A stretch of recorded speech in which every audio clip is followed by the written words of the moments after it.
Hello guys, this is Teacher Ria again and welcome back to our English video. So today we will focus on week 7 and week 8 of our activity worksheets. So let's begin. So let's have fun with this one. Graphs and charts are examples of visual media that can be interpreted with the use of different visual elements. Interpret the following graphs and charts by answering the questions. So letter A. 30 bought a jumbo bag of fruit o candy. Before chowing down, he decided to see how many pieces of each flavor there were. Use the graph below to answer the questions. So take a look at the left side of the screen. We have there the number of pieces. So we have the different flavors at the bottom part of the graph. We have there the first one, banana. The second one is strawberry. The third one is orange. And the fourth one is watermelon. So these are the questions. Number 1. How many pieces were banana? Number 2, were there more banana pieces or orange pieces? Number 3, were there fewer strawberry pieces or watermelon pieces? Number 4, which flavor has exactly 5 pieces in a bag?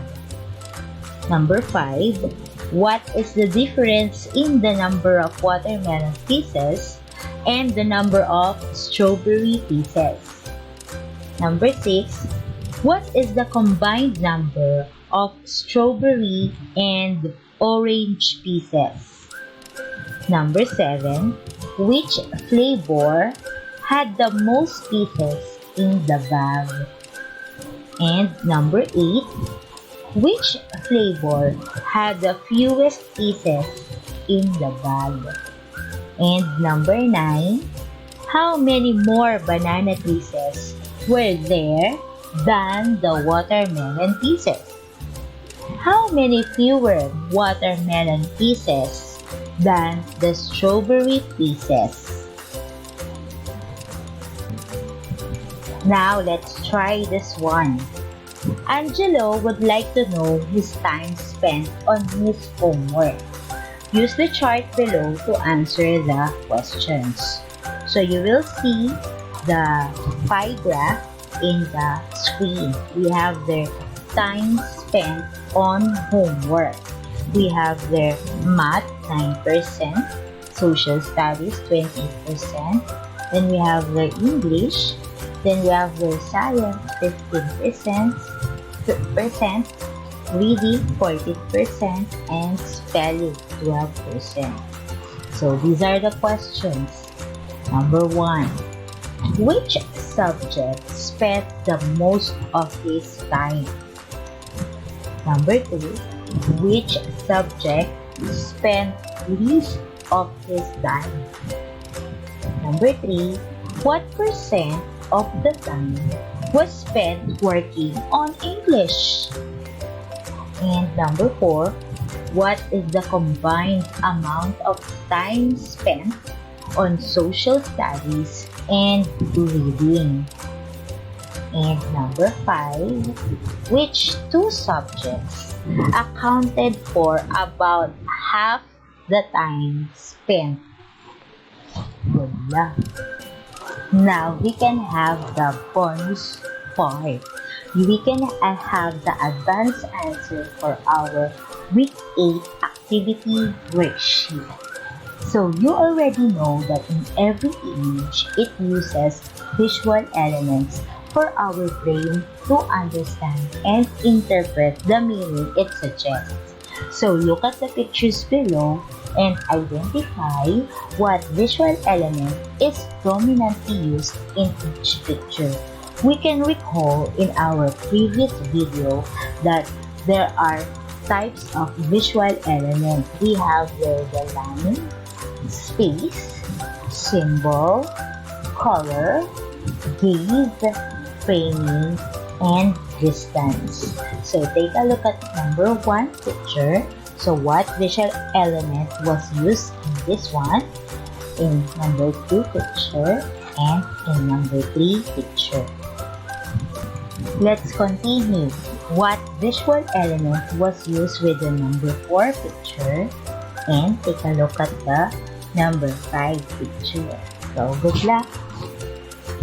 Now that we are almost done with the module, what are the things you need to remember about visual media? Complete the statements by filling in the blanks with the correct word.